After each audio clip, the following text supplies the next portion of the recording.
بسم اللہ الرحمن الرحیم۔ السلام علیکم رحمۃ اللہ وبرکاتہ۔ ایک صاحب لکھتے ہیں کہ میں ایک ہفتہ پہلے کوئٹہ کے سرکی روڈ پر اپنی گاڑی میں بیٹھا روڈ کلیئر ہونے کا انتظار کر رہا تھا۔ ایک بچہ قرآن مجید لے آیا اور بولا کہ صاحب یہ قرآن پاک لے لیں اور میری مدد کریں، میرے ابو سخت بیمار ہیں۔ میں نے اس سے پوچھا آپ کو کتنی رقم کی ضرورت ہے؟ اس نے کہا 10,000 روپے۔ میں نے پوچھا جو قرآن مجید آپ کے ہاتھ میں ہے ان کا ہدیہ کیا ہے؟ وہ بولا 8,000۔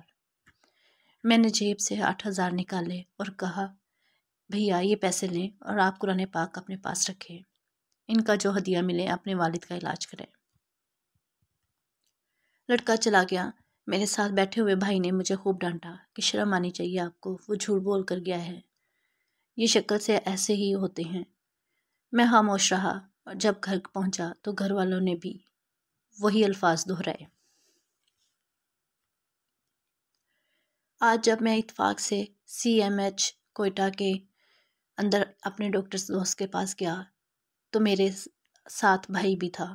ابھی ہم اندر ہی داخل ہوئے تھے کہ ایک بچہ بھاگتا ہوا میرے پاس آیا اور کہا یہ لیں اپنی رقم، میرے والد فوت ہو گئے ہیں، آپ کا بہت بہت شکریہ۔ یہ زندگی کا وہ پہلا موقع تھا کہ میری آنکھیں چشمے تر ہوئیں، آنسو آگ کے گولے بن کر یوں گر رہے تھے کہ تھمنے کا نام ہی نہیں لے رہے تھے۔ اللہ تعالیٰ ہمیں اپنے حفظ و امان میں رکھے اور ہماری ہر ضرورت کو پورا کرنے کی توفیق عطا فرمائے اور ہمیں ہر مشکل سے نجات دلائے اور ہمارے ماں باپ اور ہمارے بچوں کو صحت و تندرستی والی زندگی دے، آمین۔